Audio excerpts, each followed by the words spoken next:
Okay, today is Friday, October the 28th.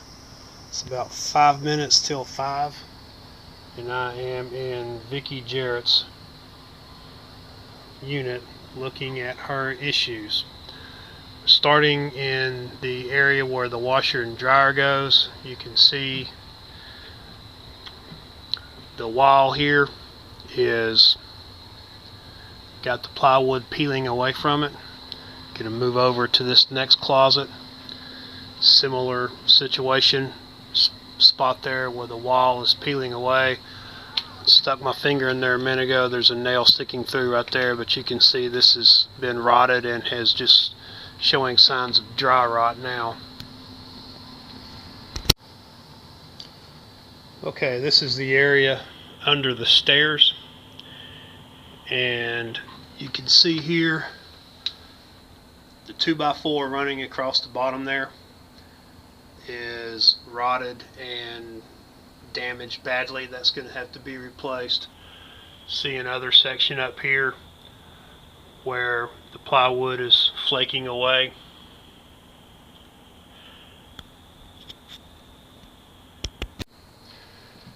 This is the closet at the bottom of the stairs, and here again, I don't know if you can see that from here, but you can see daylight all the way to the outside back there in the corner.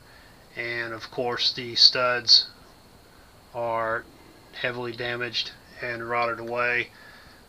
We're thinking that there's water cascading all the way from the top to the bottom, so there's going to need to be some inspection there. Probably going to have to replace plywood all the way around this first section right here around to the deck, and hopefully won't have to go any further than that with the plywood.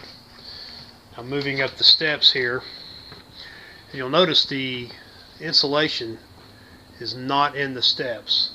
What they're telling me is when they took this sheetrock off to do their initial inspection, the insulation was not there at that time. So whoever did the repair the last time apparently did not replace the insulation when they did the repair.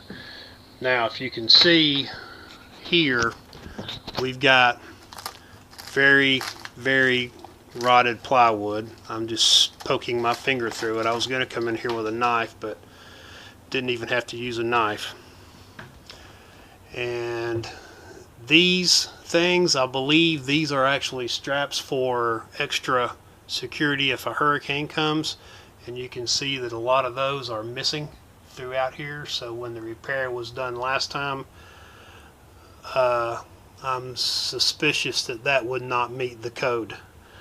But we've got a lot of spots here where this plywood is rotted away, and you can actually, I don't know if you can see this, but you can actually bend it, and probably if you wanted to, you could just push all the way through it without too much trouble.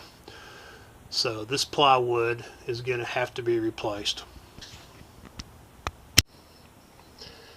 Okay, walking into what would be the master bedroom. They've taken some of the ceiling down, and I don't know if you can see this, but there is a piece of white sheetrock, looks like about a 1/2 or a 5/8 inch thick piece, that is between the plywood for the roofing and the joist, and that is basically being used as a shim to hold the roof up to its proper shape. I'm guessing that is not the proper way to do that, and while we're in here, that needs to be properly repaired.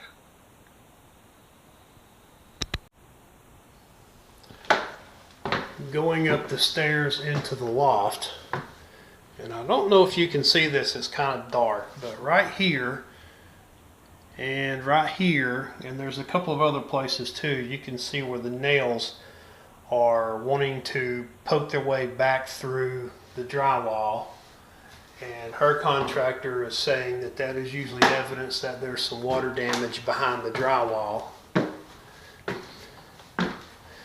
And this is the area that we think the water is coming up. This is the southeast corner of the roof, and that is going to need to be looked at and repaired. And you can see here there's a hole in the floor right there. That looks like the roof drain coming down right there, and we'll need to fix that as well. They're not sure where that came from. We just noticed that for the first time today when we were looking around. And you can see, we've talked about this before, there's a little sag where the ceiling is meeting the wall there. It's been suggested that maybe that was there at the original construction. The owner says that she has photographs of this sag when she first had the renovations on this loft done. She has pictures of there not being a sag there, so we'll need to decide if that's something that we want to even address. I'd say let's make sure we don't have any water damage back there. And heading back downstairs. Okay, back in the upstairs hallway, into the bathroom. I don't know if there's a light in here. There is a light in here. Okay, we've got this section of floor right here. That's going to have some kind of a joist or something put under it. That's something that would fall through. Now that is where the sink would normally go, but still needs to be done properly. Okay, now there has also been some talk about the unlevel floor seam here. We were looking at that earlier today and found a joist in the ceiling downstairs where there's a gap right there, and her contractor said that he will fix that as part of his thing.